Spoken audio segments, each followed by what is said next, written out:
Hey, it's Dean Lewis, and Romeo asked me on for my most requested live Ask Anything chat. So thank you for iHeart Radio and all my fans for asking and sending in all these questions about Be Alright. The first question is Iris from the Netherlands. She says, what would you say to a talking cow?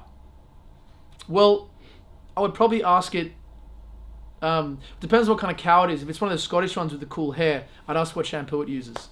Amy from the United Kingdom says, if you could write a song with anyone, dead or alive, who would it be?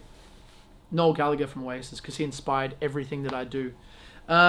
Louisa from Aledo, Texas says, was there an exact moment where you realized you could have music be your everyday life job and not just a hobby?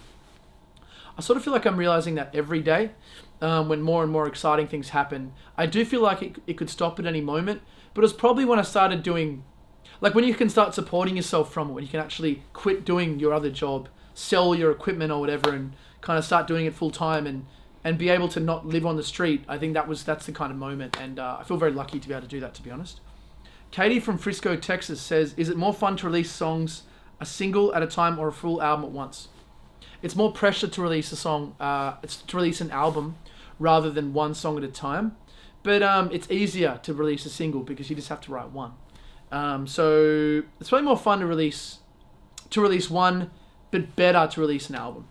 Crystal from Bayside, New York says, what's your favorite thing about being on tour? I just love that I feel completely removed from reality. Like, it's kind of not real because you have all these people that are sort of like there for you. They're kind of waiting on you. It's really unnatural. But it's also amazing because like real life is kind of paused for what seems to be as long as you're on tour. Shayna from North Adelaide, that would be the fascinating fangirl, I think, says, I feel like no one has brought attention to how you went from black Nikes to white Nike shoes. What made you change shoes? Well, I just wanted to, actually I got given these shoes from, my manager got them, and I've never been given anything in my life. Well, I have. But, you know, it was the first time I'd been given something cool. And I was like, oh, they look cool. So I was like, I'm going to wear them. But I still have the black ones here, and I use them for the gym now. Do you know what I mean? So they're not lost. Angela from Centerville, Utah, I think, says, will you be getting more US tour dates in the near future? We just announced a new US tour, which is happening in August, November? And October. And October as well. So that's pretty cool. Jenny from Portland says, favorite Die Hard movie? I don't really have a favorite movie. I mean, I do, but I just can't remember it right now. But I just watched one on Netflix that was called... It was like a horror movie where everyone had to be quiet because these birds would kill you. It was pretty cool. Sorry for the terrible answer. Shirley from San Diego says, do you like flowers and trees? I do like flowers and trees. They're very nice, and it's very nice when you're in an area that has lots of them. Jennifer from Staten Island says, which of the following would you pick if you got a free lifetime supply? Skittles, Pop-Tarts, nail clippers, motor oil, socks. Socks. I'll tell you why. Because I had this issue where I was on tour and I had like different kinds of black socks, and I threw them all out, and I bought like 40 socks from one place that were all the same, and it's the best thing that I've ever done in my life. So if I could have one style of socks, but like a million of them, I'd have that. Lisa from Vancouver. What's the one thing you love about yourself? It's tough. My unrelenting... Well, I kind of love and hate it, but I do love it. That's the first thing. Everything has to be really, really good, or I won't release it. Like I've got a very high level, which I like, high level standard for myself, which I like having. I also hate it, but I love it first. Julia from Jacksonville. How much of your day is set aside for serious business meetings? Oh, there's a lot of stuff that goes on behind the scenes.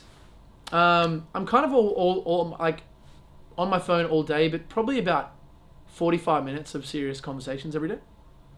Shannon from New York City says, if there was a swear jar in Dean's dressing room, how much money would be in it? $4,000. LJ from Boston says, what's the first venue you played at Dean Lewis? It was an open mic night. It was called the Sackville or something like that. It was like a little bar in Balmain in Sydney. Wade from New Orleans. If you could do a CMT Crossroads episode, which artist or group would you want to do it with? I'm not sure what that is. But I would do it with Noel Gallagher and the High Flying Birds. Fran from Halifax. What is one thing that you've always wanted to do but been scared to try? I haven't, like, I'm not really interested in like skydiving or anything cool like that. One thing I've always wanted to do.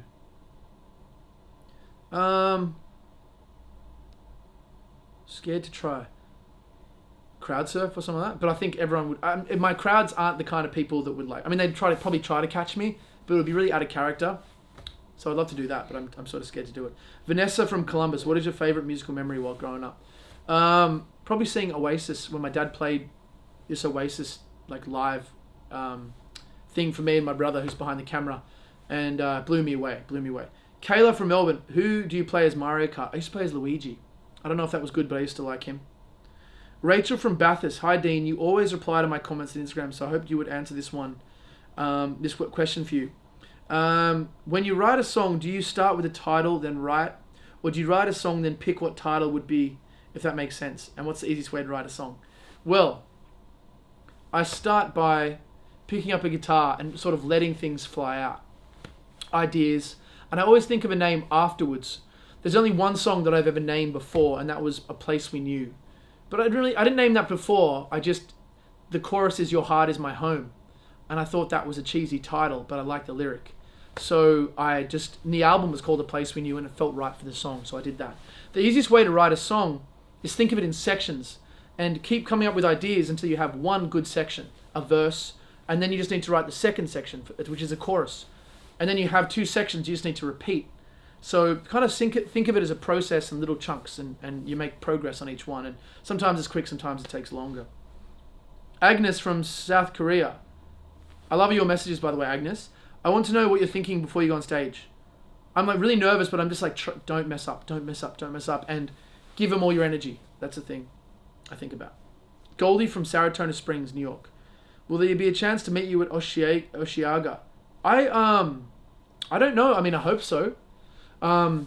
Depends. I think we're so busy. I don't even know if we're staying the night. It's so hectic right now. But I would love to. So apparently that's all. So thanks to Romeo for my requested live. Thanks for having me. The Ask Anything chat. And my top 10 track is called Be Alright. And I will see you on the road. Thanks for having me.